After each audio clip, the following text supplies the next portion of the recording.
Kembali setelah 10.000 tahun kultivasi. Bab 36 hingga bab 42.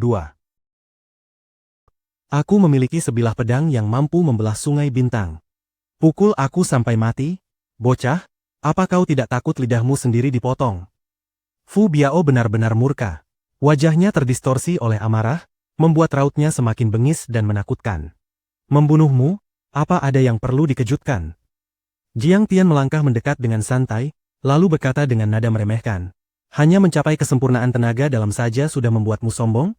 Bahkan jika gurumu datang, aku tetap bisa membunuhnya hanya dengan satu tamparan. Kau sudah bosan hidup. Amarah Fu Biao meledak sepenuhnya. Bagus sekali. Hari ini aku akan membantai kalian semua dan menunjukkan wibawa sekteku. Kedua tangannya mengepal erat. Niat membunuh di matanya semakin pekat, memancarkan cahaya buas, seolah seekor binatang lapar yang sedang memilih mangsa. Di benaknya, gurunya adalah eksistensi seperti dewa, berdiri di atas air, melangkah di dinding, mengolah ki hingga sekeras baja, memadatkan ki menjadi senjata, melukai orang dari kejauhan, bahkan meledakkan tubuh musuh. Di seluruh daratan Huaxia, gurunya bisa pergi kemana saja tanpa tandingan. Namun bocah ini berani menghina gurunya. Ia pantas dihancurkan tulangnya dan abunya disebar ke angin. Jiang Tian, tutup mulutmu. Kalau kau ingin mati, jangan seret kami ikut bersamamu. Grandmaster Fu, yang tidak sopan hanya Jiang Tian saja. Kami semua sudah tunduk pada Anda, mohon ampuni nyawa kami. Melihat niat membunuh Fu Biao benar-benar tersulut, orang-orang dari aula bela diri Zhenwei segera mencela Jiang Tian satu persatu, bahkan berebut berlutut ke tanah. Kau lihat itu. Fu Biao tersenyum puas. Ia menunjuk Jiang Tian dan berkata dengan nada merendahkan, itulah sikap yang seharusnya kau miliki. Bocah sombong, kau benar-benar tidak tahu luasnya langit dan dalamnya bumi. Guruku adalah Grandmaster bela diri. Kau bahkan tak sebanding dengan sehelai rambutnya. Grandmaster bela diri. Jiang Tian mencibir, lalu menggerakkan jarinya dengan santai. Di mata Jiang Taichu, kalian semua hanyalah ampas. Gerakan bela diri abadi ke-18, membelah Bima Sakti. Qi. Esensi sejati terkondensasi, membentuk pedang Qi raksasa sepanjang 7 hingga 8 meter. Pedang itu menyapu ke segala arah, seperti membelah air sungai raksasa. Boom! Dinding di samping Jiang Tian terbelah dan runtuh sepenuhnya. Angin ganas menerobos masuk, debu dan pasir beterbangan liar, seolah badai dahsyat baru saja melanda. Kemanapun pedang Qi itu melintas, segalanya hancur menjadi bubuk halus. Kekacauan total. Ketika debu perlahan mengendap, semua orang menatap lubang mengerikan di dinding itu dengan wajah pucat. Jantung mereka berdegup kencang, napas terasa tercekat. Mata mereka membelalak seakan hendak meloncat keluar. Mulut menganga lebar hingga bisa dimasuki kepalan tangan. Langit. Memadatkan Qi menjadi senjata. Dan pedang Qi yang begitu menakutkan. Li Zhenwei benar-benar terpaku. Suaranya bergetar, seolah ia sedang melihat dewa turun ke dunia. Apakah dia Grandmaster bela diri legendaris?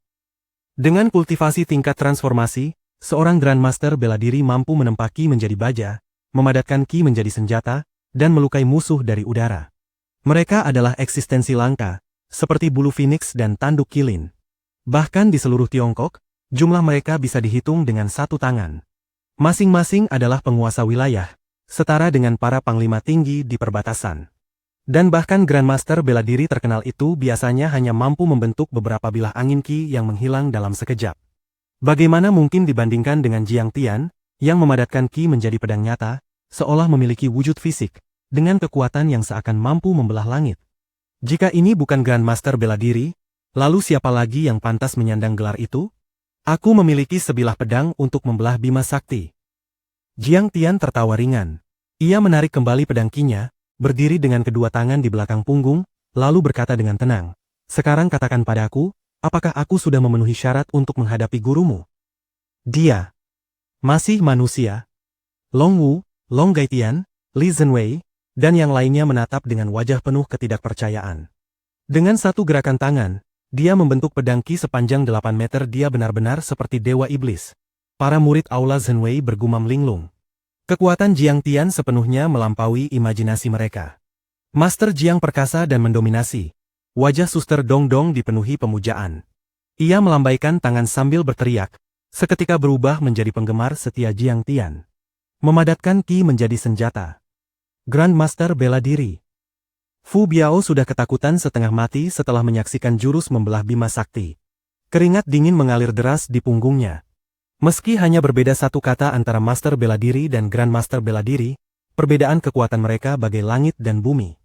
Jika ia melawan Jiang Tian, ia tak akan mampu menahan satu jurus pun, hanya kematian tragis yang menantinya.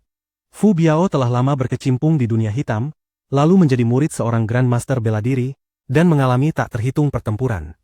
Ia sangat paham satu hal, jika tidak bisa menang, maka harus melarikan diri sejauh mungkin. Tanpa ragu, ia menghentakkan kaki ke tanah. Dengan meminjam daya pantul, tubuhnya melesat menembus jendela seperti meteor, mendarat lebih dari 10 meter dari paviliun, lalu berlari sekuat tenaga. Bagaimana mungkin ada Grandmaster bela diri berusia 20-an? Pemandangan di sekitarnya berkelebat mundur. Fu Biao meraung dalam hati dengan ketakutan ekstrim. Guruku berlatih puluhan tahun di dataran tinggi Siberia, memanfaatkan sumber daya militer Rusia, dan baru mencapai tingkat transformasi di usia 70. Bocah ini jelas bukan manusia. Dia adalah benih iblis, dia adalah dewa. Ketakutan membuatnya berlari semakin cepat. Dalam sekejap, ia sudah 100 meter jauhnya. Bukankah sudah terlambat untuk kabur sekarang? Jiang Tian berdiri di tepi jendela, menggeleng pelan dengan senyum tipis. Ia mengangkat tinju seputih giok dan memukul ke arah belakang. 100 meter jauhnya, pakaian Fu Biao tiba-tiba menggembung membentuk bekas tinju. Ia memuntahkan darah, lalu terlempar jatuh ke tanah seperti anjing mati, tak bergerak lagi. Master benar-benar luar biasa. Memadatkan ki menjadi tinju dan membunuh orang dari jarak 100 meter, jadi semua legenda itu nyata. Li Zhenwei tersenyum pahit, senyum yang bercampur rasa sakit dan kelegaan. Mati pun rasanya pantas jika bisa menyaksikan pemandangan seperti ini. Selama ini ia hanya mendengar tentang Grandmaster bela diri, belum pernah melihatnya dengan mata kepala sendiri. Kultivasinya terhenti di tenaga dalam selama 10 tahun tanpa kemajuan. Bahkan ia sempat meragukan apakah legenda itu hanyalah dongeng. Namun hari ini, ia percaya sepenuhnya. Di bawah paviliun, Yao Zhenghao memegangi pantatnya sambil mengerang, lalu tertatih naik. Begitu melihat pemandangan itu, ia tercengang. Apa-apaan ini? Fu Biao mati? Dibunuh senapan runduk? Dasar Long Wu, ternyata fondasimu sedalam ini. Ia mendekat pincang, menendang tubuh Fu Biao sambil memaki. Sialan, berani-beraninya kau melemparku. Pantatku hampir hancur. Bos Yao, dia belum mati. Hati-hati, suara Jiang Tian terdengar dari kejauhan. Sial. Yao Zhenghao meloncat mundur ketakutan, lalu berlari ke paviliun seperti menghindari ular berbisa. Bos Long Wu, siapa yang membunuh Fu Biao? Dia harus diberi hadiah besar, teriaknya penuh semangat. Jiang Tian memutar mata. Bos Yao, sepertinya kau juga tidak percaya padaku. Jadi aku ini hanya numpang lewat. Apa? Kau yang membunuhnya? Kau lebih kuat dari Master Li Zhenwei. Yao Zhenghao terpaku. Apa omong kosongmu? Li Zhenwei buru-buru melambaikan tangan, lalu berlutut di hadapan Jiang Tian seperti seorang penganut setia. Bagaimana mungkin orang tua sepertiku berani dibandingkan dengan Master Jiang? Master Jiang.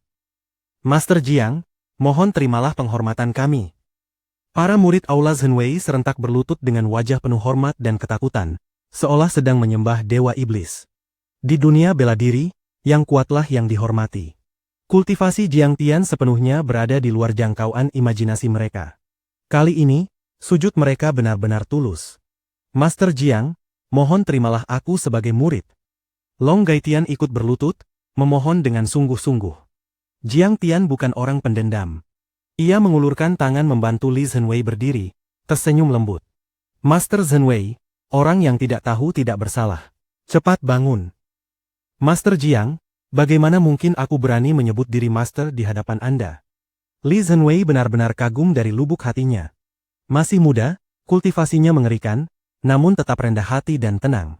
Bahkan setelah puluhan tahun berlatih, ia belum mampu mencapai ketenangan batin seperti ini. Kau punya luka dalam. Aku akan menuliskan resep untuk mengobatinya. Jiang Tian menyambungkan tulang yang patah, membalutnya dengan kain, lalu mengambil pena dan kertas untuk menulis resep. Melihat tulisan Jiang Tian yang mengalir alami, air mata Li Zhenwei menetes. Ia membungkuk dalam-dalam dengan suara bergetar. Master Jiang, Hari ini aku bersikap lancang dan terus meremehkan Anda. Namun Anda malah menyembuhkan lukaku. Kebesaran hati ini membuatku. Kata-katanya tersendat. Hatinya dipenuhi rasa hormat dan syukur. Bahkan jika harus mati demi Jiang Tian, ia takkan ragu. Kita sama-sama dari dunia bela diri, tak perlu sungkan. Jiang Tian tersenyum, menyerahkan resep itu. 1 dosis sehari. Setelah sebulan, kultivasimu akan pulih 7 hingga 80%. Terima kasih, Master Jiang. Kebaikan besar ini takkan pernah kulupakan. Li Zhenwei kembali berlutut memberi hormat. Master Jiang, izinkan kami pindah ke villa depan. Jamuan akan dimulai ulang dengan anggur terbaik. Mari minum sepuasnya. Musuh besar telah dieliminasi. Long Wu akhirnya bernapas lega. Ia membungkuk dengan senyum menjilat. Sebagai kaisar bawah tanah Lin Zhou, hampir 50 tahun usianya, biasanya ia tak pernah merendahkan diri. Namun kini, di hadapan Jiang Tian, ia terlihat sangat rendah hati, bahkan sedikit kocak. Baik, aku memang agak lapar. Jiang Tian mengangguk sambil tersenyum tipis.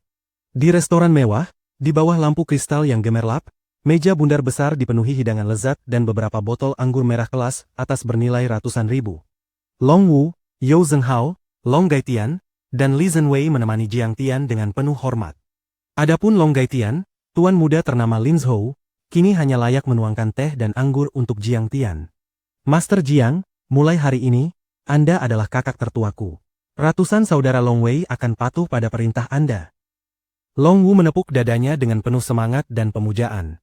Jika Master Jiang berkenan, Anda bisa menjadi presiden Long Wei. Aku akan menyerahkan setengah harta keluargaku. Bab 38 Batu Dewa Misterius.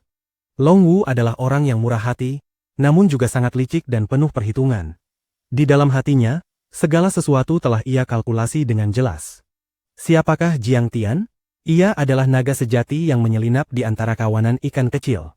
Jika ia bisa menjadikan Jiang Tian sebagai sandaran, maka dalam 10 tahun ia sanggup menguasai seluruh Lingnan dan melipat gandakan asetnya hingga 10 kali lipat. Bahkan jika setengah kekayaannya diberikan sekalipun, keuntungan yang ia peroleh masih akan sangat besar. Mendengar hal itu, semua orang memandang Jiang Tian dengan rasa kagum dan hormat, diam-diam menghela napas di dalam hati. Di usia yang begitu muda, Jiang Tian sudah mampu mengendalikan Long Wei. Yao Zhenghao sendiri telah berjuang bersama mereka selama bertahun-tahun dan memiliki kekayaan hampir 1 miliar. Namun jika dibandingkan dengan Jiang Tian, ia benar-benar terlihat kecil dan tak berarti. Lupakan saja, aku tidak tertarik pada hal-hal seperti itu, Jiang Tian menolak dengan halus. Menguasai sebuah kekuatan memang memiliki manfaat tersendiri, hal ini ia pahami dengan baik. Namun jika ikatan itu terlalu erat, maka yang datang bukan hanya keuntungan, melainkan juga tanggung jawab dan beban. Jika suatu hari Long Wu atau yang lainnya tertimpa masalah, ia pasti harus turun tangan membantu, dan hal itu akan menghambat latihannya. Master Jiang, jangan meremehkan kami. Walaupun kemampuan kami terbatas, setidaknya kami masih bisa mengurus berbagai urusan di dunia fana. Mata Long Wu memerah, suaranya dipenuhi kepedihan. Ini adalah pertama kalinya dalam hidupnya ia menghadapi situasi di mana bahkan uang pun tak bisa ia berikan. Benar, Master Jiang, Yao Zhenghao ikut menyela dengan nada memohon. Kami memang lahir di dunia gelap, setengah hitam setengah putih. Tapi kami menjunjung tinggi kesetiaan dan persaudaraan. Jika Master Jiang bersedia menjadi bos kami siap menembus api dan air, bahkan mengorbankan nyawa kami untukmu. Ucap Yao Zhenghao dengan penuh emosi. Apa aku perlu kalian sampai menembus api dan air? Jiang Tian memutar bola matanya, diam-diam berpikir bahwa justru dialah yang kemungkinan besar harus melindungi Yao. Long Wu, hentikan omong kosong ini, kata Li Zhenwei dingin. Orang seperti Master Jiang jelas tidak akan memedulikan perak-perak kecil kalian. Berhenti menangis, kalian hanya membuat Master Jiang semakin terganggu. Baik, aku tak akan bicara lagi. Long Wu menghela napas tak berdaya. Master Jiang, izinkan aku bersulang sekali lagi untukmu. Long Gaitian mendekat dan berbisik pelan. Master Zhenwei, lalu apa yang sebenarnya dibutuhkan Master Jiang? Sebesar ini jasanya, setidaknya Long Wei harus membalasnya, bukan? Bagi para ahli bela diri, uang hanyalah sarana untuk mendapatkan sumber daya kultivasi. Tujuan akhirnya tetaplah kultivasi, jawab Li Zhenwei perlahan. Ia menghela napas panjang dan tersenyum pahit. Namun zaman sekarang teknologi berkembang pesat, lingkungan rusak, dan warisan kuno terputus. Ramuan spiritual, obat langka, maupun energi murni. Semuanya terlalu langka, bahkan tak ternilai. Mendengar itu, alis Long Wu tiba-tiba berkerut. Master Jiang, pernahkah Anda mendengar tentang batu dewa kehidupan? Batu dewa kehidupan. Jiang Tian sedikit tergerak, kilatan keterkejutan melintas di matanya. Apa keistimewaannya? Aku mendengarnya dari Korea di Myanmar, ujar Long Wu bersemangat. Dia pernah mendapatkan sepotong. Setelah memakainya, auranya menjadi jauh lebih segar dan berenergi. Batu dewa kehidupan ini berasal dari pegunungan 100.000 di wilayah Miaojiang. Ada sebuah tempat bernama Lembah Kera Putih. Aku juga pernah mendengarnya. Mata Li Zhenwei berbinar. Jika sering dipakai, ia bisa memperkuat bakat bawaan seorang petarung, membakar meridian, dan membuat tingkat kultivasi melonjak beberapa kali lipat. Tapi Lembah Kera Putih dijaga oleh seekor kera raksasa yang kejam. Bahkan master dengan kekuatan dalam atau kekuatan mendalam akan mati seketika jika berhadapan dengannya. Batu dewa kehidupan ini memang tidak sederhana. Jiang Tian mengangguk pelan, tatapannya menerawang jauh, tenggelam dalam pemikiran. Kini ia telah memahami dengan sangat jelas sistem kultivasi para petarung. Metode kultivasi petarung jauh lebih sederhana dibandingkan para kultivator sejati. Mereka biasanya hanya bisa menelan pil, mengandalkan pencernaan untuk memperkuat tubuh dan memelihara ki.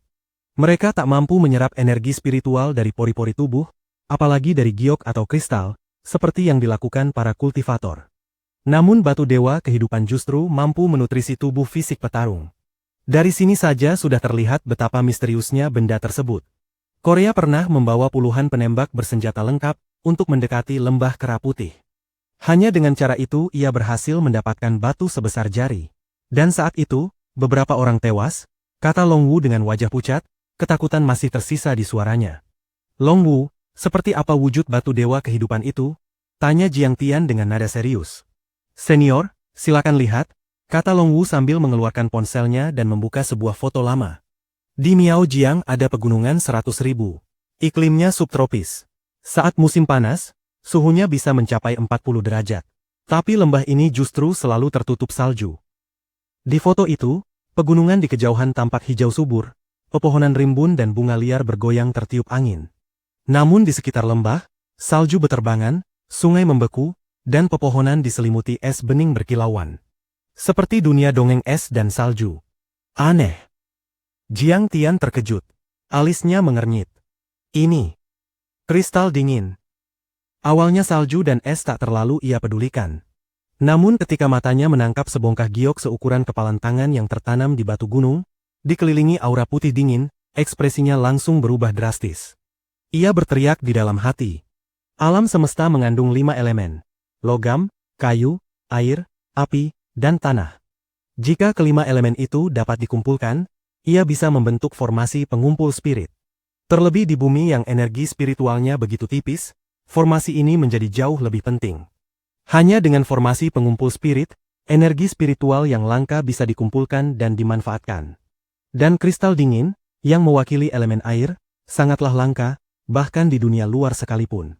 Lembah Kera Putih. Bisakah kau menemukannya? Jiang Tian benar-benar tergerak. Ia telah memutuskan untuk mencari kristal dingin itu. Pegunungan 100.000 adalah wilayah tak berpenghuni yang misterius dan berbahaya. Lembah itu terlalu kecil, bahkan tidak tercatat di peta, jawab Long Wu. Namun Korea pernah ke sana. Jika Master Jiang ingin pergi, aku akan menghubunginya. Ia segera bangkit dan menelepon Korea. Meski suaranya direndahkan, Jiang Tian tetap bisa mendengar dengan jelas. Korea langsung memasang harga. Hanya untuk informasi ini saja, ia meminta 50 juta sebagai imbalan dari Long Wu. Tak lama kemudian, Long Wu kembali. Koordinat GPS dan rute telah tersimpan di ponselnya. Kristal dingin ini begitu berharga dan hampir tak pernah muncul di pasaran. Jelas Lembah Kera Putih sangat berbahaya, gumam Jiang Tian. Setelah jamuan berakhir, Jiang Tian kembali ke kediamannya. Dalam meditasi, ia terus merenung dengan dahi berkerut. Kera putih itu seharusnya adalah binatang iblis, bukan? Sepertinya aku perlu melakukan beberapa persiapan. Pertama, aku akan menstabilkan kultivasiku, lalu menyempurnakan pedang uang penolak iblis sebelum berangkat. 5 hari berlalu dengan cepat. Jiang Tian mengayunkan tangannya. Koin-koin penolak iblis terbang ke udara tanpa angin, menyatu membentuk sebilah pedang uang. Pergi. Jari Jiang Tian menyapu udara. Ci! Cahaya emas menyambar, menembus angin, dan membelah gunung buatan di halaman hingga hancur berkeping-keping. Bagus. Kultivasiku di tingkat murid Ki lapis kedua telah stabil. Dengan pedang uang ini, bahkan jika aku bertemu binatang iblis, aku bisa membunuhnya dengan satu tebasan. Dengan penuh percaya diri, Jiang Tian melangkah keluar dari villa. Li Zhenwei segera menyambutnya dengan gembira. Tuan Jiang, apakah kita bisa berangkat sekarang? HM, kau juga ingin ikut? Jiang Tian tersenyum. Bisa mengikuti Master Jiang dan bertarung bersama, meski harus mati sekalipun, aku rela. Li Zhenwei tersenyum. Lagi pula, aku punya seorang sahabat lama di pegunungan 100.000 yang bisa membantu kita memimpin jalan. Bagaimana dengan lenganmu? Masih sanggup? Tanya Jiang Tian sambil melirik lengannya. Resep Master Jiang sungguh luar biasa. Lenganku sudah pulih, kultivasiku juga kembali. Aku pasti bisa membantu Master. Li Zhenwei menepuk dadanya hingga berbunyi keras. Baiklah, ikutlah denganku. Jiang Tian mengangguk. Yao Zhenghao dan Dong Dong sebenarnya juga ingin ikut membantu. Tetapi kali ini Jiang Tian menolak dengan tegas. Misi ini terlalu berbahaya. Masa depan mereka belum pasti. Ikut hanya akan menjadi beban. Adapun Long Wu, setelah membunuh Fu Biao, ia harus kembali ke Linzhou untuk membangun kembali kekuatannya dan melanjutkan perannya sebagai Raja Dunia Bawah Tanah. Yao Zhenghao akan ikut bersamanya. Saat berpisah, Long Wu berkata dengan cemas. Korea juga mengatakan lembah kera putih sangat berbahaya. Apakah perlu aku mengatur beberapa penembak untuk menemani Master? Tidak perlu, Jiang Tian menolak dengan lambaian tangan. Jika kau ingin membalas budi karena aku menyelamatkan nyawamu, maka jagalah satu orang untukku. Siapa? Tak ada yang berani melanggar perintah dermawanku. Wajah Long Wu serius. Putri Zhao Hucheng, Zhao Sueking. Jiang Tian menyebut nama yang selalu ia rindukan. Zhao Hucheng hanya orang kaya kelas 3. Bagaimana Master Jiang yang bak dewa bisa mengenal putrinya? Meski ragu, Long Wu tak berani bertanya lebih jauh. Tenanglah, Master Jiang. Serahkan padaku. Aku akan mengirim para ahli untuk menjaganya. Jika terjadi sesuatu pada Nona Zhao, aku akan datang menemuimu dengan kepala tertunduk. Dengan demikian, Jiang Tian berpisah dengan Long Wu dan Yao Zhenghao di kota Snakeheat, lalu membawa Li Zhenwei menempuh perjalanan mencari kristal dingin. Setelah beberapa jam melewati jalan pegunungan yang terjal, SUV mereka memasuki pegunungan 100.000. Menjelang senja, kendaraan itu berhenti di sebuah desa kecil, asap dapur mengepul dari atap rumah-rumah. Li Zhenwei berjalan ke sebuah rumah berpagar bambu. Ia mengetuk pintu dan berteriak. Orang tua bangka, buka pintunya. Jiang Tian mengamati halaman rumah itu. Di sana terdapat kunci batu, boneka kayu, karung pasir, rak senjata, dan berbagai alat latihan tradisional. Bahkan ada gunung buatan setinggi orang dewasa. Tak lama kemudian, pintu berderi terbuka. Seorang wanita cantik bertubuh tinggi dan menawan menerobos keluar, hampir menabrak Li Zhenwei. Wanita itu mengangkat alisnya dan memaki, "Orang tua, kau mencari mati. Tidak punya mata, ya? Gadis bau, apa kau tak tahu menghormati yang lebih tua?" Li Zhenwei langsung marah, bersikap seperti master bela diri, kedua tangan di belakang punggungnya. Orang tuamu tak mengajarkan etika saat kau keluar rumah. Wah, bukankah ini Master Li? Li Zhenwei. Sebuah suara dingin terdengar. Seorang pria mengenakan pakaian biru, dengan keranjang bambu di pinggangnya, melangkah keluar perlahan. Senyum dingin terukir di wajahnya. Melihat pria itu, wajah Li Zhenwei langsung berubah. Ketakutan terpancar, dan ia tersenyum kaku. Bukankah ini tetua biru dari Sekte Lima Racun? Maafkan aku. Hemp, ingat baik-baik, ini Miao Jiang, bukan Ling Nan. Kau tak punya hak bertingkah liar di sini. Wajah tetua biru dipenuhi penghinaan. Ia bersiul pelan dan berjalan melewati Li Zhenwei. Pada saat itu juga, bayangan hijau melesat keluar dari keranjang bambu di pinggangnya, seperti anak panah, langsung menuju Li Zhenwei. Bab 39. Gunung berguncang dengan satu tangan. Ah iya. Li Zhenwei menjerit kaget. Ia refleks mengulurkan tangan untuk menangkap sesuatu, namun yang ia raih hanyalah udara kosong. Bayangan hijau itu mendarat tepat di lehernya. Ternyata seekor ular hijau daun bambu, panjangnya tak lebih dari sumpit. Li Zhenwei langsung gemetar ketakutan. Seluruh tubuhnya menegang, kedua tangannya meraba-raba lehernya dengan panik. Namun ular hijau daun bambu itu sangat lincah. Terus meloncat cepat dari bahu, kepala, lengan, dada, hingga punggungnya. Ia tahu betul betapa mengerikannya racun makhluk itu. Wajah Li Zhenwei pucat pasi, kedua tangannya bergerak semakin kacau. Sayangnya, ular kecil itu 10 kali lebih cepat darinya, membuat setiap usahanya selalu berakhir sia-sia. Hehe, ular hijau kecil milik tetua biru ini lucu sekali, indah, menakjubkan. Wanita cantik itu menertawakan Li Zhenwei sambil bertepuk tangan penuh ejekan. Tiba-tiba, seorang lelaki tua pincang yang bertopang pada tongkat bergegas keluar dengan wajah murka. Tetua biru, berani-beraninya kau melukai saudaraku. Jangan harap aku mau menuntun jalan untukmu. Si ular kecil, kembali. Tetua biru bersiul nyaring. Seketika itu juga, ular hijau kecil melesat kembali masuk ke dalam keranjang bambu di pinggangnya. Ia melirik Li Zhenwei dengan tatapan meremehkan, lalu tersenyum pada lelaki tua pincang itu. Tendangan kaki hantu. Aku hanya bercanda dengan Master Zhenwei. Li Zhenwei menelan penghinaan itu dengan hati penuh amarah, menggertakkan gigi dalam hati. Kalau dia benar-benar bertarung denganku secara terbuka, sudah kupukul dia sampai mati. Perempuan itu juga bukan orang baik. Hemp. Sudahlah, saudara Wei. Kita tak mampu menyinggung perempuan itu, bisik lelaki tua pincang sambil menarik Li Zhenwei ke samping.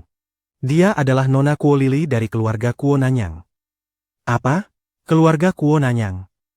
Mata Li Zhenwei langsung mengecil, rasa takut terpancar jelas di wajahnya. Keluarga Kuo Nanyang adalah keluarga terkaya di Singapura. Dahulu, leluhur mereka hanya berbekal tikar jerami saat merantau ke Laut Selatan. Kini, mereka dikenal sebagai salah satu keluarga Tionghoa paling berpengaruh di dunia. Keluarga Kuo telah berdiri selama 100 tahun, dengan bisnis yang mencakup pelayaran, hotel, keuangan, dan berbagai sektor lain. Kekayaan mereka mencapai ratusan miliar. Pada masa kejayaannya, keluarga Kuo berkali-kali masuk 10 besar orang terkaya di dunia Tionghoa. Bahkan setelah era internet melahirkan banyak orang kaya baru, keluarga tua ini masih bertengger di peringkat 20 hingga 30. Setiap kali pemimpin Tiongkok berkunjung ke Singapura, mereka hampir pasti menginap di kediaman keluarga Kuo. Dari sini saja sudah tampak jelas betapa besarnya pengaruh politik mereka. Nama Li Zhenwei mungkin masih disegani di Lingnan, namun dibandingkan dengan raksasa seperti keluarga Kuo, ia sama sekali tak layak disebut. Mana mungkin ia berani menyinggung mereka? Keluarga Kuo Nanyang. Pantas saja bahkan tetua sekte lima racun mau menjadi pengikutnya. Tapi kenapa mereka juga mencari kristal dingin? Apakah mereka juga melatih diri? Mata Jiang Tian berkilat, alisnya berkerut dalam pikiran. Keluarga Kuo Nanyang terkenal di seluruh dunia Tionghoa. Bahkan Perdana Menteri Singapura pun memberi mereka muka karena kekayaan dan pengaruhnya. Tiba-tiba, Jiang Tian teringat sebuah berita dari tahun ini. Orang tua keluarga Kuo meninggal dunia karena penyakit berat, dan kabar itu sempat menghebohkan media. Jadi benar-benar keluarga Kuo Nanyang.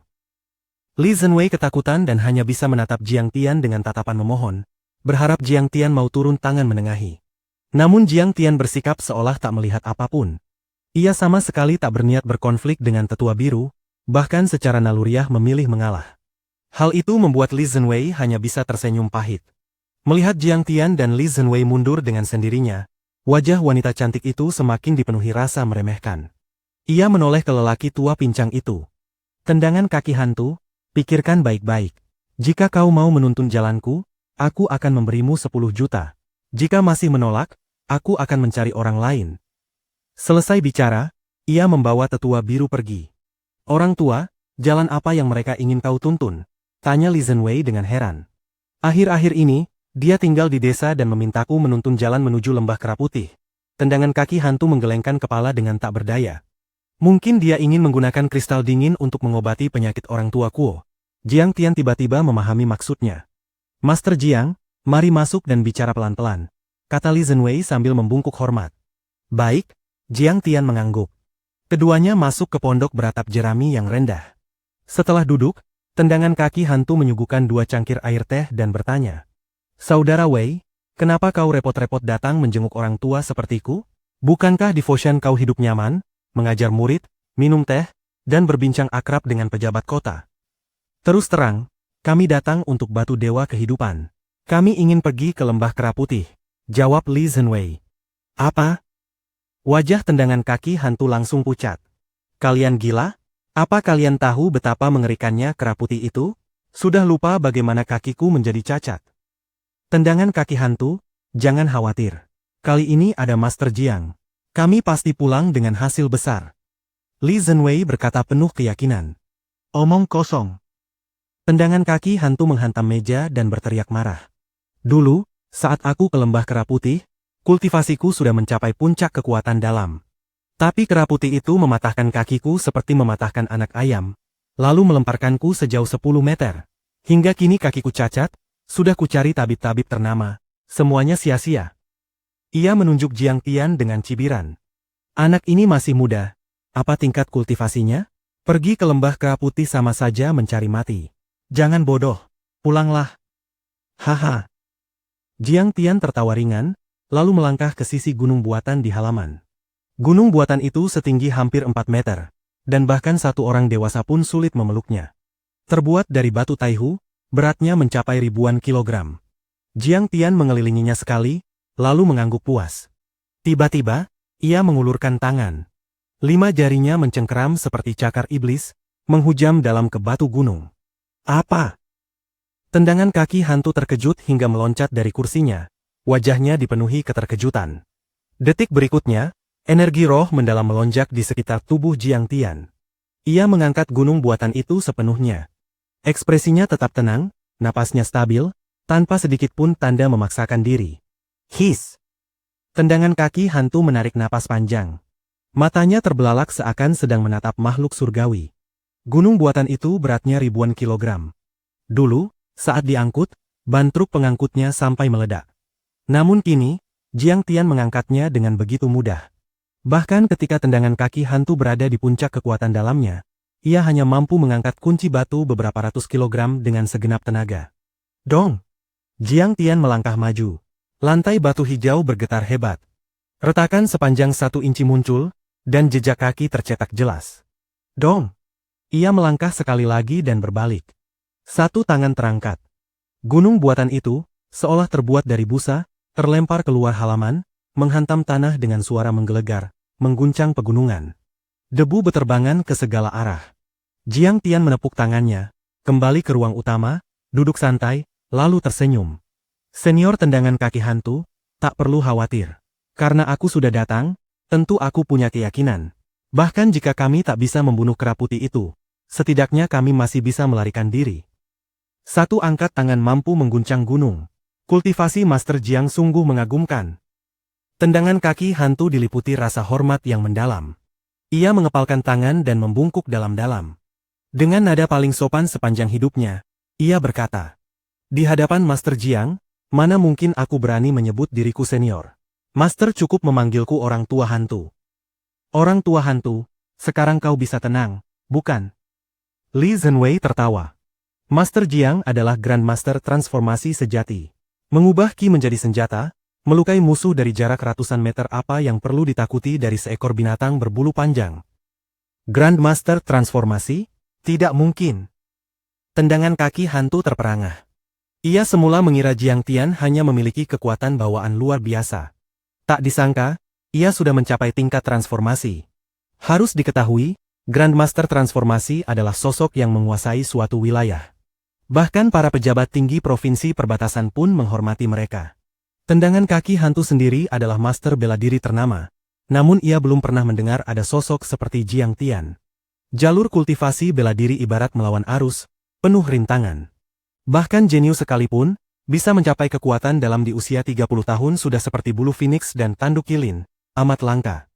Apalagi tingkat transformasi. Orang tua hantu, aku melihatnya sendiri. Mana mungkin aku berbohong? Li Zhenwei mendengus, lalu tertawa. Sudah, cepat siapkan makanan. Kita berangkat besok pagi. Kalau Master Jiang punya kekuatan seperti ini, tentu bisa menghadapi kera putih itu. Tapi, wajah tendangan kaki hantu tampak ragu. Katakan saja, ujar Jiang Tian dengan tenang. Orang dari keluarga Kuo Nanyang berkali-kali memintaku menuntun jalan. Jika kita berangkat besok, aku khawatir mereka akan mengikuti kita. Selain itu, mereka juga bertekad mendapatkan batu dewa kehidupan. Aku takut akan terjadi perebutan. Hehe, lelucon. Bagaimana mungkin mereka mampu bersaing dengan Master Jiang? Li Zhenwei tertawa meremehkan. Kalaupun mereka ikut, paling-paling hanya jadi umpan meriam. Kalau menurutku, terima saja uang mereka dan setujui untuk menuntun jalan. Tapi beritahu sejak awal bahwa kita pergi bersama. Kalau tidak setuju, ya sudah. Baik, akan kubicarakan dengan mereka. Tendangan kaki hantu berpikir sejenak, lalu mengangguk dan pergi. Tak lama kemudian, ia kembali dengan wajah penuh keheranan. Saudara Wei, tebakanmu benar. Mereka setuju. Bagus. Kalau begitu, makanlah sampai kenyang. Kita berangkat pagi-pagi besok. Li Zhenwei tampak tak sabar. Baik, baik, baik. Kalian minum teh dulu. Aku akan memasak. Aku punya daging asap, ayam kampung, dan arak buatan sendiri. Meski sederhana, semuanya alami dan tak berbahaya. Tendangan kaki hantu tertatih-tatih menuju dapur. Tidak perlu repot. Melihat ketulusan dan keramahan tendangan kaki hantu, Jiang Tian langsung merasa simpati. Biar aku obati kakimu. Apa? Master Jiang juga menguasai jalan pengobatan. Tendangan kaki hantu terkejut, hampir tak percaya. Jalan pengobatan, seni formasi, dan bela diri kuno adalah 3 jalur tersulit dalam dunia kultivasi modern. Banyak orang menghabiskan seumur hidup hanya untuk satu bidang. Mereka yang menguasai semuanya hanyalah legenda. Apa maksudmu, juga menguasai? Li Zhenwei langsung berkata penuh hormat. Keahlian medis Master Jiang sudah mencapai puncak. Beberapa waktu lalu aku terluka parah. Master Jiang yang menyambung kembali tulangku, mengobatiku dengan ramuan, dan menyembuhkanku total hanya dalam 5 hari. Bagus, bagus, bagus. Master Jiang, tolong obati aku. Tendangan kaki hantu segera menarik kursi, duduk di depan Jiang Tian, dan menggulung celananya. Ototnya menyusut, vitalitas hampir lenyap. Meridian dan titik akupunktur tersumbat. Aliran darah tidak lancar, saraf sepenuhnya mati rasa. Lebih parah lagi, terdapat energi racun api di dalamnya. Di bawah panas tinggi, jaringan tubuh kehilangan kemampuan regenerasi. Tak heran begitu banyak tabib gagal menyembuhkannya. Namun semua itu bukan masalah bagi Jiang Tian. Ia mengeluarkan beberapa jarum perak dari tasnya, lalu menjentikannya dengan jari. Suus, suus, suus. Jarum-jarum itu melesat dengan kilau perak, menancap tepat di titik-titik akupunktur sepanjang meridian kaki tendangan kaki hantu. Setelah itu, Jiang Tian mulai memutar jarum perlahan. Dengan gerakan halus dan mantap, energi sejati pun disalurkan masuk. Bab 40. Siapa sebenarnya umpan meriam? Aneh sekali. Aku benar-benar bisa merasakan panas, seolah ada api yang menyala di dalamnya. Mata si tendangan kaki hantu terbelalak lebar. Wajahnya dipenuhi keterkejutan, seakan tak berani mempercayai apa yang barusan terjadi. Selama bertahun-tahun, ia telah menemui banyak tabib ternama dan mencoba berbagai metode pengobatan. Namun kaki kanannya yang cedera sama sekali tak memiliki rasa, seolah sudah mati sepenuhnya. Akan tetapi sekarang, hanya dengan satu tusukan ringan dari Jiang Tian, ia benar-benar bisa merasakannya. Bukan hanya itu, kedua kakinya terasa jauh lebih ringan. Aliran hangat seperti udara panas menyapu titik-titik sumbatan di meridiannya, menutrisi otot dan tulang, mengalir tanpa henti. Benar, di bawah nutrisi energi sejati Jiang Tian, tulang yang patah mulai terlahir kembali, meridian yang rusak terbuka satu persatu, dan esensi darahnya kembali mengalir dengan lancar. Coba berjalan 2 langkah, ujar Jiang Tian. Ia hanya membutuhkan waktu 15 menit untuk menyelesaikan akupunktur sebelum menarik kembali jarum-jarumnya. Baik. Aku akan mencobanya. Si tendangan kaki hantu melemparkan tongkat penyangganya. Setelah mengerahkan sedikit tenaga, ia benar-benar berhasil berdiri. Wajahnya langsung berseri. Ia menarik napas dalam-dalam, lalu mengangkat kaki yang sebelumnya cedera dan melangkah maju. Berhasil. Baik si tendangan kaki hantu maupun Li Zhenwei sama-sama terkejut. Langkah pertama masih terasa kaku dan berat. Namun semakin ia berjalan, gerakannya menjadi semakin mulus. Hingga akhirnya, ia mampu bergerak lincah dan cepat seperti sebelum terluka. Kakak tua, coba tendang gembok batu itu. Jiang Tian tersenyum sambil memberi semangat. Si tendangan kaki hantu berjalan ke depan gembok batu, mengerahkan ki di kakinya, lalu menendang. Bang! Gembok batu seberat puluhan kilogram itu langsung terbang keluar halaman dan jatuh ke dalam lembah. Langit! Aku sembuh. Aku benar-benar sembuh. Wajah si tendangan kaki hantu dipenuhi keterkejutan. Hatinya terguncang hebat. Ia menengadah ke langit sambil berteriak, air mata membasahi wajahnya. Nama tendangan kaki hantu pernah mengguncang dunia persilatan. Ia adalah pewaris sejati aliran Tandu, seorang ahli yang mengandalkan seni kaki sejak muda. Namun 10 tahun lalu, saat ia pergi ke lembah kera putih untuk mencari batu dewa kehidupan, kaki kanannya dipatahkan. Sejak itu, lukanya tak pernah pulih. Ia pun menjadi patah semangat, menyembunyikan nama dan jati dirinya di pegunungan, tak lagi mencampuri urusan dunia persilatan. Kini, Jiang Tian bukan hanya menyembuhkan kakinya, bahkan memulihkan kembali kultivasinya. Bagaimana mungkin ia tidak terharu? Selamat, kakak tua hantu. Hari ini lukamu sembuh. Di masa depan, kejayaanmu pasti akan kembali dan mengguncang dunia. Ujar Li Zhenwei sambil mengepalkan tangan memberi selamat. Plop! Si tendangan kaki hantu langsung berlutut di hadapan Jiang Tian. Tuan Jiang, mulai hari ini, engkau adalah orang tuaku yang kedua, serunya sambil menangis terseduh. Ia terus bersujud, dahinya menghantam tanah berkali-kali. Ini hanya perkara kecil, tak perlu dibesar-besarkan, kata Jiang Tian sambil tersenyum, lalu membantunya berdiri. Ia sama sekali tak menganggapnya penting. Ia hanya menghabiskan sedikit energi sejati, tak ada apa-apanya dibandingkan saat ia menyembuhkan tubuh Zhao Sueking. Malam itu, Jiang Tian menginap di rumah si tendangan kaki hantu. Kamar terbaik dipersiapkan khusus untuknya. Di pegunungan 100.000, hutan lebat dipenuhi ion oksigen negatif. Jiang Tian sama sekali tidak tidur. Ia duduk bersila sepanjang malam, bermeditasi sambil menyerap ki spiritual langit dan bumi. Seni penciptaan kekacauan adalah teknik kultivasi tertinggi. Bahkan miasma pun dapat diserap dan dimurnikan menjadi energi sejati. Dengan satu tarikan napas, ia mampu menelan matahari, bulan, dan bintang. Dengan satu hembusan, ia dapat memadamkan langit dan bumi. Keesokan paginya, cahaya timur mulai memutih. Segumpal ki ungu mengalir dari arah timur. Jiang Tian membuka matanya. Tatapannya berkilat seperti petir, memancarkan ketajaman yang menusuk. Huf! Ia mengembuskan seteguk ki keruh. Energi sejatinya terasa jauh lebih stabil dan padat. Dalam hati ia menghela napas kagum. Energi spiritual di tempat ini benar-benar melimpah. Kecepatan kultivasinya meningkat drastis. Jika ia mendirikan formasi pemusatan spiritual, kecepatannya akan melonjak lebih jauh lagi. Pikiran Jiang Tian tentang kristal dingin dan formasi pemusatan spiritual pun semakin kuat. Hanya dengan satu malam berkultivasi di pegunungan 100.000, hasilnya sudah seperti ini. Jika formasi itu benar-benar didirikan, efeknya pasti mencengangkan. Tuan Jiang, teriak Li Zhenwei dari luar. Datang, jawab Jiang Tian singkat. Ia membasuh wajah dan keluar. Di luar, Li Zhenwei dan si tendangan kaki hantu sudah siap. Mereka mengenakan sepatu gunung dan pelindung kaki, pakaian tebal yang diolesi terpentin. Tas mereka penuh bekal kering, membawa alas anti lembab, 2 parang, tali, dan perlengkapan lainnya. Tuan Jiang, silakan makan dulu, kata si tendangan kaki hantu sambil menghidangkan sarapan. Bubur nasi, kue wijen, dan daging cincang. Setelah makan sekadarnya, mereka keluar rumah. 2 jeep sudah menunggu.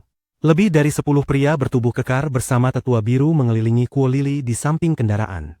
Para pria besar itu mengenakan perlengkapan tempur kamuflase, rompi anti peluru, helm baja, kacamata penglihatan malam, senjata api lengkap, serta belati tempur di kaki mereka.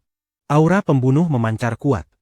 Tetua biru, kali ini benar-benar merepotkanmu, ujar Kuo Lili dengan sikap sangat hormat, seolah berbicara pada seorang dewa. Nona Kuo terlalu sopan. Aku hanya menerima bayaran dan menyingkirkan bencana, jawab tetua biru sambil melambaikan tangan. Melihat Jiang Tian keluar, Kuo Lili mencibir. Tak kusangka kalian juga menuju lembah kera putih. Mencari kematian, ya?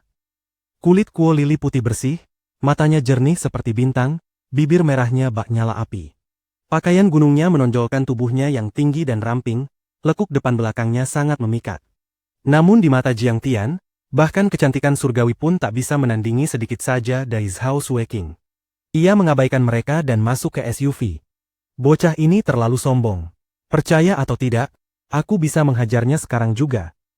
Salah satu pria kekar berwajah garang menggulung lengan bajunya dan berteriak marah. Namanya Wen Fei, mantan raja prajurit dari pasukan khusus Tiongkok. Setelah pensiun, ia direkrut oleh keluarga Kuo bersama 5 rekan lamanya sebagai pengawal pribadi. Kali ini, ia memimpin operasi ke Lembah Kera Putih, bertugas membunuh binatang iblis dan mendapatkan batu dewa kehidupan. Imbalannya 2 juta. Sifatnya sombong dan angkuh.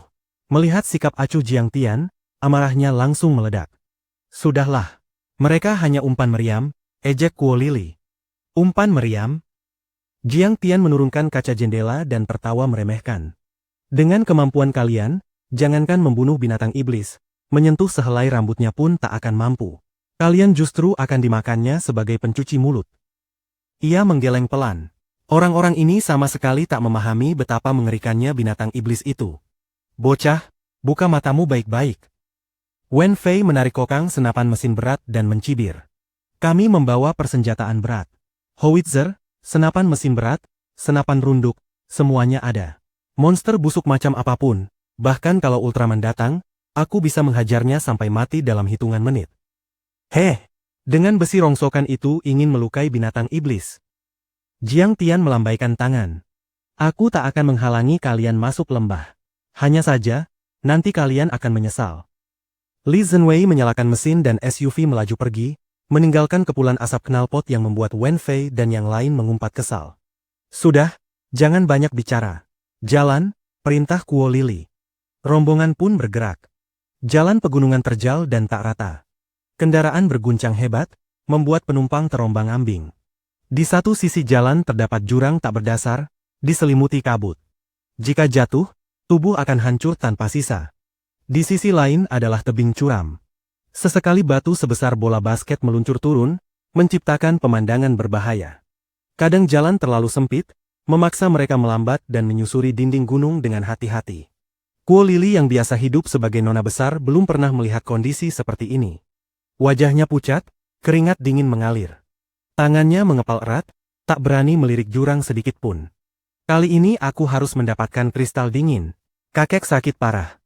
Dokter bilang umurnya tak akan lewat tahun ini. Hanya kristal dingin yang bisa menyelamatkannya.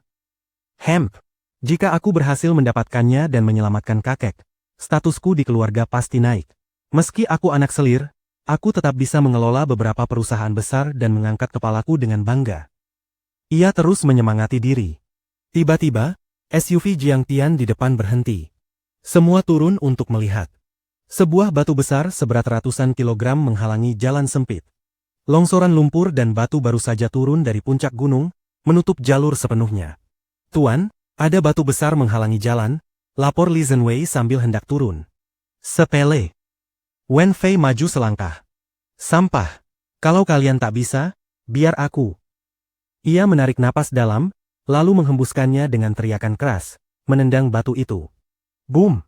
Batu besar itu melayang seperti bola sepak, terbang 3 meter sebelum jatuh ke jurang. Hebat, Kak Fei.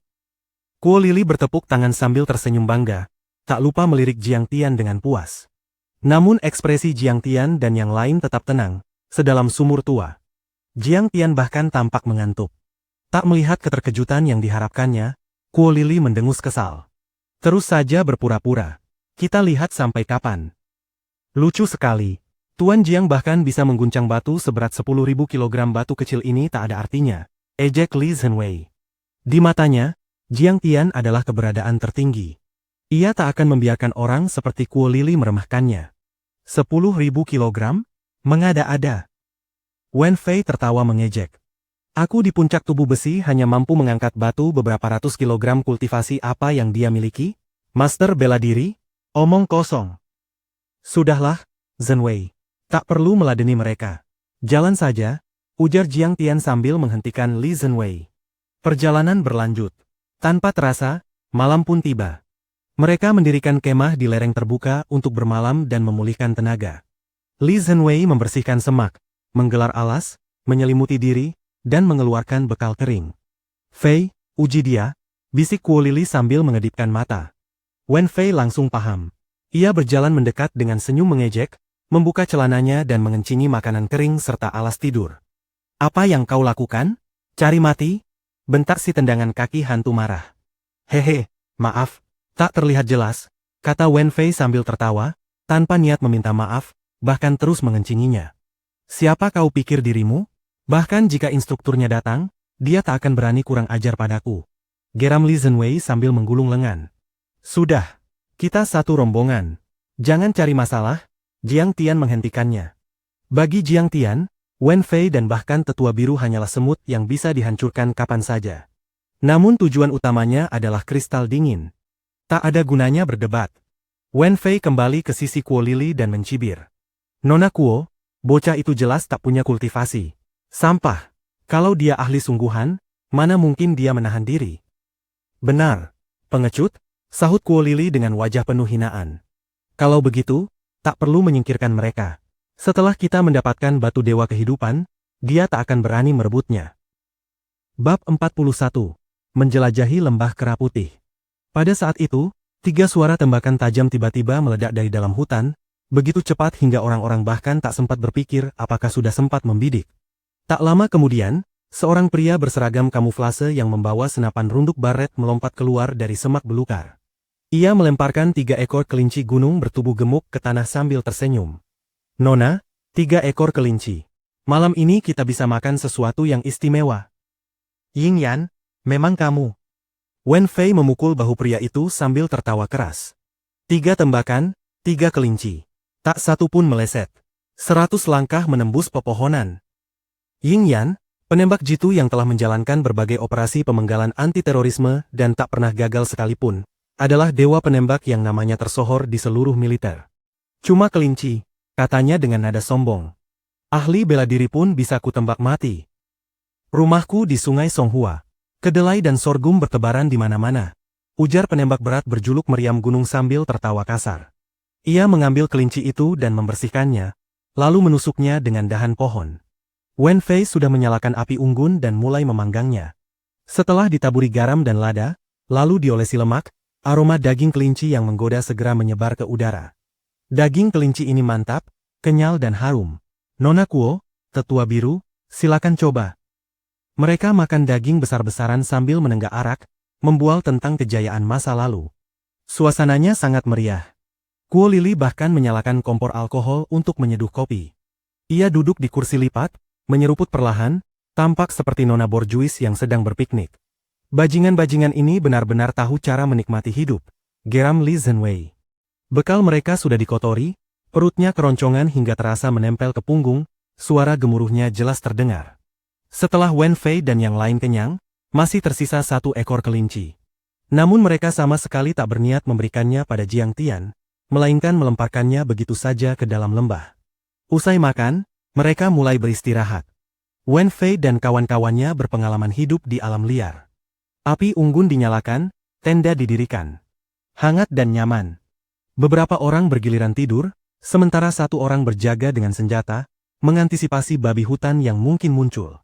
Zhenwei, kakak tua, kalian istirahat di mobil saja. Di luar terlalu dingin, Jiang Tian tiba-tiba membuka mata dan berkata sambil tersenyum. Alas tidur mereka basah dan bau, jelas tak bisa digunakan. Tempat itu berada di dataran tinggi. Suhunya sangat rendah. Angin gunung melolong, dedaunan meneteskan embun, udara lembab menusuk tulang. Tak seorang pun bisa bertahan lama. Tidak bisa begitu, Tuan Jiang. Anda saja yang istirahat di mobil. Kami berjaga di luar, kata Li Zhenwei dengan tegas. Baginya dan si tendangan kaki hantu, Jiang Tian sudah berada di posisi seperti dewa. Mereka tak akan membiarkannya kedinginan di luar. Tak apa, jawab Jiang Tian. Ia mengeluarkan 2 butir pil dan memberikannya. Telan ini. Bisa menahan dingin. Begitu pil itu ditelan, keduanya langsung merasakan ki di dalam tubuh menghangat dan penuh. Rasa lapar pun lenyap seketika. Mereka tercengang, lalu masuk ke mobil untuk beristirahat. Hemp, bocah busuk itu seharusnya mati membeku, dengus Wen Fei dingin. Keesokan paginya, langit baru saja mulai terang. Begitu Kuo Lili bangun, ia terkejut melihat Jiang Tian duduk di atas sebuah batu kapur. Di tengah angin dingin yang melolong, Jiang Tian duduk bersila, mata terpejam rapat, tak bergerak sedikit pun, bagaikan patung batu. Aku baru sadar. Ternyata dia cukup tampan. Kuo Lili mendekat tanpa sadar. Wajah Jiang Tian tampak seperti batu giok, hidungnya lurus, bulu matanya panjang, rambut hitamnya terurai dan berkibar tertiup angin. Nona Kuo, ada perlu. Jiang Tian tiba-tiba membuka mata dan bertanya datar. Aku kira kamu tertidur. Kau mengejutkanku. Kuo Lili menepuk dadanya dan mundur beberapa langkah. Oh! Jiang Tian menutup matanya kembali. Kuo Lili tercengang. Bocah ini duduk di luar semalaman, tapi tak mati kedinginan? Jangan-jangan dia memang punya sedikit kultivasi?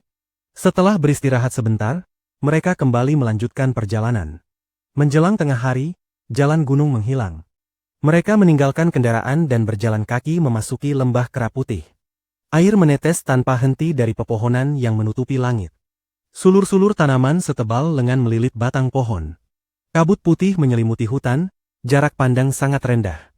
Bau busuk ranting dan daun membusuk memenuhi udara. Mereka melangkah di atas tanah humus yang lunak. Setiap pijakan memercikkan lumpur berair. Semak-semak rapat dan duri tumbuh di mana-mana, membuat perjalanan semakin sulit. Jiang Tian dan rombongannya masih baik-baik saja karena pakaian mereka dilapisi minyak pinus. Duri sama sekali tak bisa menembusnya. Namun Kuo Lili menderita. Pakaian gunungnya berkali-kali tersangkut duri, robek, meninggalkan goresan darah di kulit putihnya. Kakak tua hantu, jalan macam apa ini? Lihat nona muda kami sampai terluka, bentak Wen Fei marah.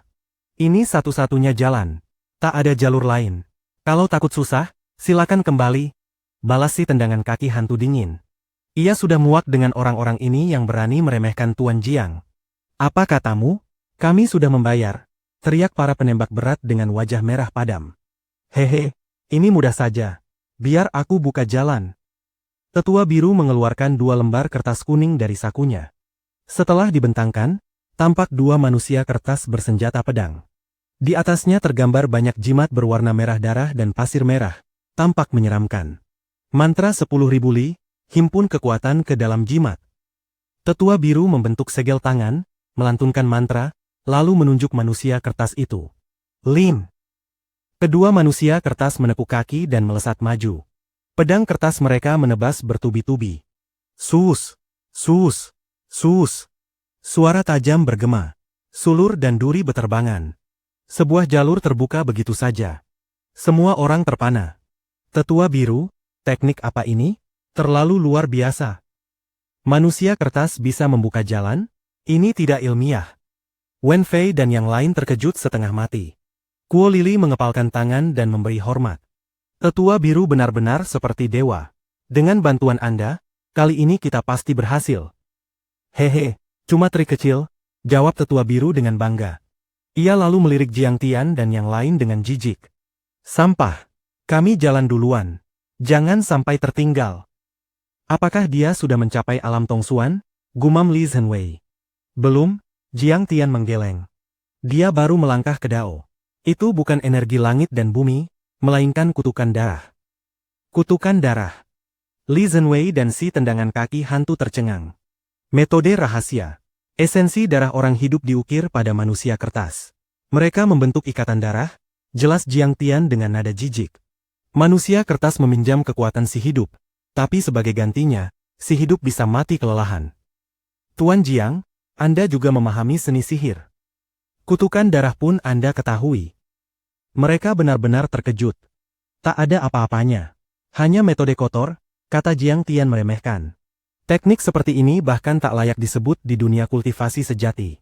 Mereka terus berjalan hingga pukul 3 sore, ketika hawa dingin tiba-tiba menyelimuti. Padahal bulan Mei, matahari tinggi, dan ini hutan hujan subtropis. Namun dingin menusuk tulang, membuat tubuh menggigil seperti jatuh ke gudang es. Lembah kera putih sudah di depan. Suara si tendangan kaki hantu bergetar ketakutan. Kita hampir sampai. Semangat, seru Kuo Lili penuh gairah. Mereka mempercepat langkah, mendaki punggungan, lalu menatap ke bawah. Seluruh lembah diselimuti es dan salju. Salju beterbangan, seolah mereka memasuki 9 lapis langit dingin. Kita masuk lembah sekarang, perintah Wen Fei. Ying Yan, meriam gunung, jaga Nona Kuo di punggungan. Gunakan baret dan peluncur roket untuk dukungan jarak jauh. Siap. Tidak. Aku ingin turun sendiri, kata Kuo Lili tegas. Wen Fei mengangguk pasrah. Ju Feng, senapan mesin berat, dukungan jarak menengah. Siap. Zhao Yan dan lainnya, ikut Nona Kuo mengambil batu dewa kehidupan. Tetua biru, mohon menahan garis depan. Tidak masalah. Wen Fei menoleh ke Jiang Tian dan tertawa dingin. Kalian tunggu di sini saja. Siaga. Pergilah jadi umpan meriam dulu, balas Jiang Tian sambil menatap gua yang memancarkan ki dingin terkuat. tersenyum samar. Hemp, kami umpan meriam? Kalian bahkan tak layak disebut umpan. Wen Fei mendengus marah. Namun saat genting, ia tak peduli lagi. Bersama Kuo Lili dan yang lain, mereka turun ke lembah. Semua bersiap. Peluru dimuat. Tatapan tertuju ke dasar lembah. Tuan Jiang, Anda yakin tak ikut? Tanya Li Zhenwei kesal. Dengan kemampuan mereka, tak akan berhasil, jawab Jiang Tian tenang. Di sisi lain, Kuo Lili sudah berdiri 100 meter dari mulut gua. Ia mengeluarkan pistol kecil, wajahnya tegang.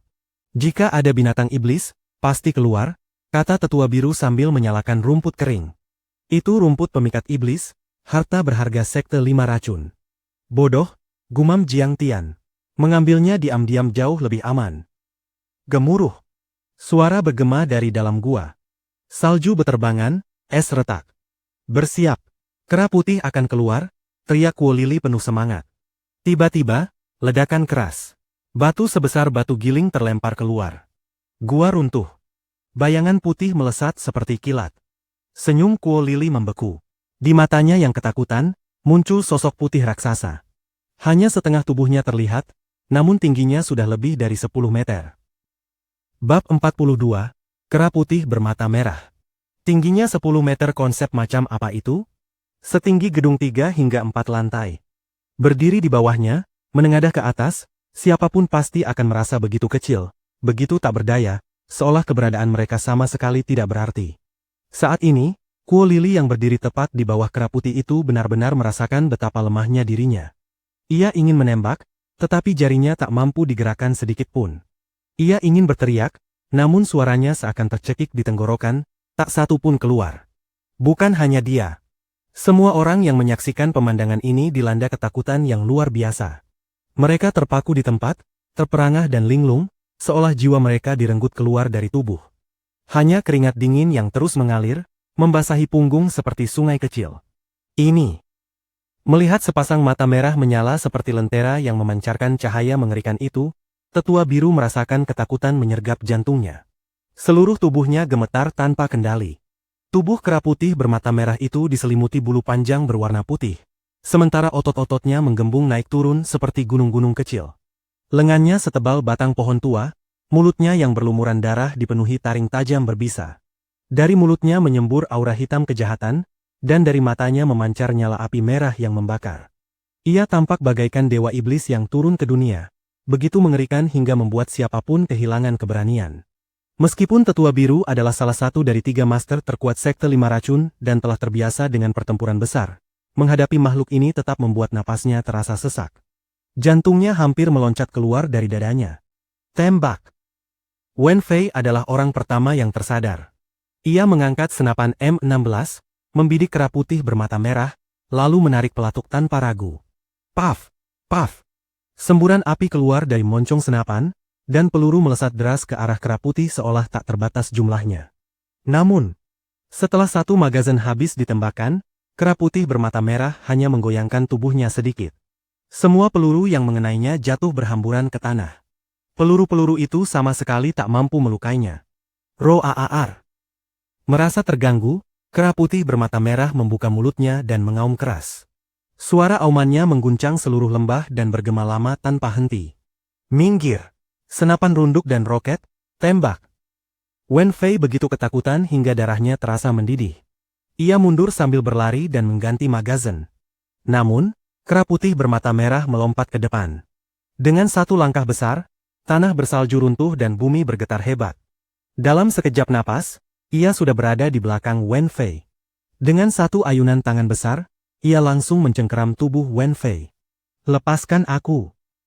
Pandangan Wen Fei berputar, dunia seolah terbalik. Ia meronta sekuat tenaga dan menjerit putus asa. Namun ketakutannya hanya bertahan 1 detik. Detik berikutnya, tubuhnya sudah dimasukkan ke dalam mulut berdarah itu dan dikunyah hingga hancur berkeping-keping. Ia tewas seketika. Ah! Wen Fei! Melihat kejadian itu, Kuo Lili yang sedang melarikan diri hampir kehilangan jiwanya. Rasa takut dan sakit hati bercampur menjadi satu, membuatnya menjerit sekuat tenaga. Sejak Wen Fei pensiun, ia selalu menjadi pengawal pribadinya. Ia telah membunuh 3 pembunuh bayaran dan berkali-kali menyelamatkan Kuo Lili dari bahaya. Hubungan mereka bukan sekadar majikan dan bawahan, melainkan sahabat sejati. Nona Kuo, ikut aku. Tetua biru sudah ketakutan setengah mati. Ia menendang sebuah jimat penguat gerak, membuat kecepatannya meningkat berkali-kali lipat, lalu membawa Kuo Lili berlari secepat kilat. Bajingan, aku akan menembakmu sampai mati. Melihat kera putih mengejar tetua biru dan Kuo Lili, Ju Feng tiba-tiba bangkit dari tempat persembunyiannya. Ia mengangkat senapan berat M134 Miniang yang tingginya hampir setara dengan tubuhnya, lalu menembak tanpa ampun. Senapan berat itu berkilau dengan tekstur logam. 6 larasnya yang terikat menjadi satu tampak megah dan penuh kekuatan. Rantai pelurunya yang panjang bergelantungan seperti lobak. Dengan kecepatan tembak maksimum 6.000 peluru per menit, senapan ini dikenal sebagai senapan tercepat di dunia, dijuluki meriam Dewa Api. Saat pelatuk ditarik, peluru menyembur keluar. 6 laras yang digerakkan motor listrik berputar dengan gila, peluru dimasukkan, dikunci, ditembakkan, lalu selongsongnya terlempar satu persatu. Nyala api di moncong senapan membentuk garis api lurus yang menyilaukan. Kecepatan tembakan begitu mencengangkan. Rantai peluru tertarik bergetar, sementara selongsong jatuh seperti hujan, menimbulkan suara dentingan di tanah. Daya tembak senapan ini berkali-kali lipat lebih kuat daripada M16. Ditambah lagi, ia menggunakan peluru penembus baja, cukup kuat untuk menembus kendaraan lapis baja ringan. Peluru melesat dengan kecepatan 960 meter per detik, menyapu seperti badai dahsyat, berputar dan melolong menuju kera putih bermata merah. Seketika, asap mengepul. Es dan salju beterbangan, batu-batu terangkat. Lapisan es dan tanah gunung di sekitar kera putih tercabik-cabik. Suara tembakan yang beruntun terdengar seperti guntur tak berkesudahan. Hahaha, binatang. Saatnya kau tumbang. Ju Feng tertawa dingin. Dengan tubuh kera putih yang begitu besar, bahkan tak perlu membidik. 1 menit berlalu. Rantai peluru berisi 6.000 butir peluru penembus baja habis ditembakkan. Kendaraan lapis baja pun pasti sudah menjadi saringan. Namun, pemandangan berikutnya membuat semua orang ternganga. Kera putih bermata merah sama sekali tidak tumbang. Tubuh raksasanya keras seperti besi cor, hampir mustahil ditembus. Ia hanya perlahan memalingkan kepala, menatap makhluk rendahan di hadapannya dengan ekspresi bingung. Cahaya merah mengerikan kembali menyala di matanya. Apa-apaan ini? Benda apa sebenarnya ini? Ju Feng terpaku. Tangannya gemetar, dan senapan berat M134 jatuh menghantam kakinya, membuatnya meringis kesakitan. Namun saat itu, ia bahkan lupa akan rasa sakit dan keinginan untuk melarikan diri. Keringat dingin mengalir deras. Boom! Kera putih bermata merah mengangkat sebuah batu besar seberat ribuan kilogram. Dengan memanfaatkan putaran tubuhnya, ia melempar batu itu seperti peluru meriam. Boom! Batu raksasa itu melesat dengan angin kencang, secepat kilat, dan menghantam tubuh Ju Feng dengan akurat. Ia bahkan tak sempat menjerit sebelum tubuhnya hancur menjadi daging cincang. Mati seketika. Nasib Zhao Yan dan para penembak lainnya pun tak jauh berbeda. Jika tidak ditelan hidup-hidup oleh kera putih, mereka dihancurkan oleh pohon raksasa atau batu besar yang dilemparkan. Para pengawal yang tersisa sudah ketakutan setengah mati. Mereka berhamburan keluar dari lembah seperti anjing liar yang panik. Mereka bukan pasukan mati. Mereka hanya pengawal bayaran. Di saat kritis seperti ini, bertahan hidup jauh lebih penting. Bajingan, mampus kau. Di kejauhan, mata Mountain Cannon memerah. Ia mengangkat peluncur roket dan menembak. Wus! Sebuah roket berekor panjang melesat membelah udara, meraung menuju kera putih. Ci! Dengan gerakan mengejutkan, kera putih bermata merah menangkap roket itu dengan tangan kosong. Memanfaatkan dorongan roket, ia berputar dan melemparkannya kembali ke arah gunung. Bang! Mountain Cannon hancur berkeping-keping. Ying Yan, yang sebelumnya menembak berkali-kali tanpa hasil, ikut terhempas sejauh 3 meter. Ia menjerit seperti babi disembelih. Jika bukan karena perlengkapan lengkap, helm, dan rompi anti peluru, ia sudah mati di tempat. Tuan Jiang, kita mundur saja. Kera putih bermata merah ini bahkan lebih kuat dari yang pernah kulihat sebelumnya. Aku khawatir bahkan Master Bela Diri Agung atau Master Abadi Seni pun tak akan mampu menahannya. Ghost Foot Kick dilanda ketakutan mendalam. Makhluk ini terlalu mengerikan. Lebih dari 10 orang bersenjata lengkap tumbang, bahkan roket pun tak mampu membunuhnya. Kita cuma nonton pertunjukan, kenapa buru-buru? Jiang Tian menjawab santai. Saat itu, Kuo Lili dan Tetua Biru sudah mencapai punggung gunung dalam keadaan mengenaskan. Tetua Biru meniup peluit, lalu melemparkan keranjang bambu.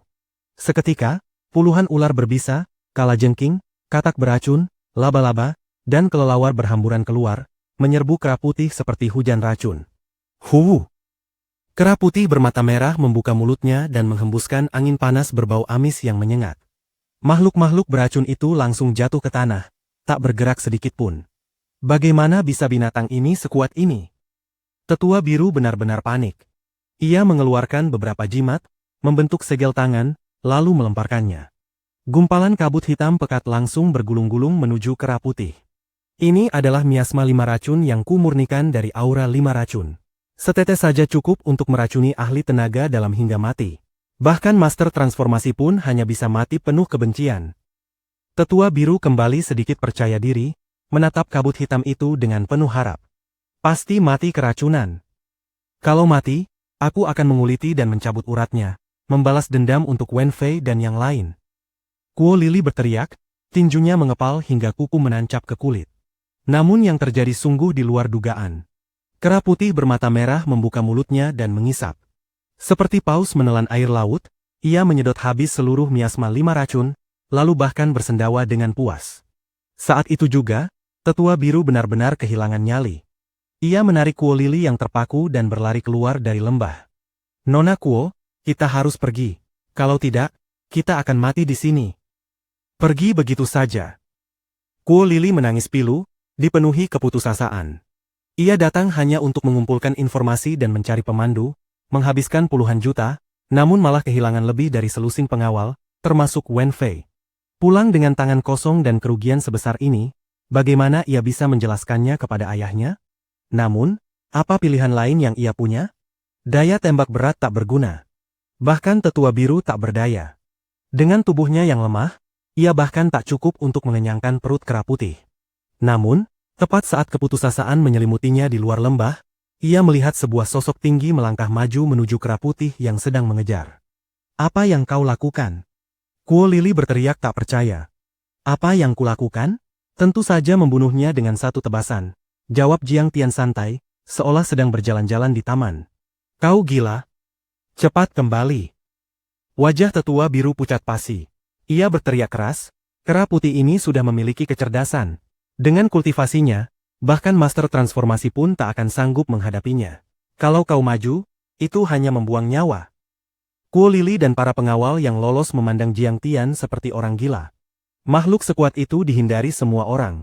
Namun Jiang Tian justru menyongsong aura iblis yang meluap-luap. Jika ini bukan mencari kematian, lalu apa? Hanya monyet kecil berumur 300 tahun. Bahkan kebijaksanaannya belum terbuka. Membunuhnya semudah membunuh ayam, kata Jiang Tian dengan nada meremehkan. Langkahnya ringan. Jaraknya dengan kera putih bermata merah kini tinggal 50 meter. Ia adalah Tianzun Taichu. Dahulu, ia membunuh naga banjir, menyembelih kilin, menewaskan burung vermilion, memakan daging dan kulitnya, serta memaksa puluhan ribu iblis tunduk. Binatang iblis macam apa yang belum pernah ia bunuh? Makhluk berbulu panjang ini, paling-paling hanya binatang iblis tingkat awal. Apakah Tuan Jiang benar-benar sepadan dengannya? Saat itu, bahkan Li Zhenwei dan Ghost Foot Kick pun berkeringat dingin. Mereka gelisah dan tak sepenuhnya yakin. Kera putih bermata merah juga menatap Jiang Tian. Semua orang melarikan diri, hanya dia yang maju. Sosoknya terlalu mencolok. Roar. Kera putih mencabut sebuah pohon raksasa setebal ember. Kedua kakinya menghentak tanah, mengguncang bumi dan gunung, lalu ia melompat tinggi. Melompat lebih dari 10 meter ke udara, ia mengayunkan pohon itu seperti gunung yang runtuh, menghantam Jiang Tian dengan kekuatan mengerikan. Pedang, datang. Wajah Jiang Tian setenang sumur kuno. Ia melambaikan tangan. Klang, klang, klang. Segenggam uang terbang keluar dari tas di punggungnya, berputar dan menyatu membentuk sebuah pedang bercahaya, lalu jatuh tepat ke tangan Jiang Tian. Bersambung.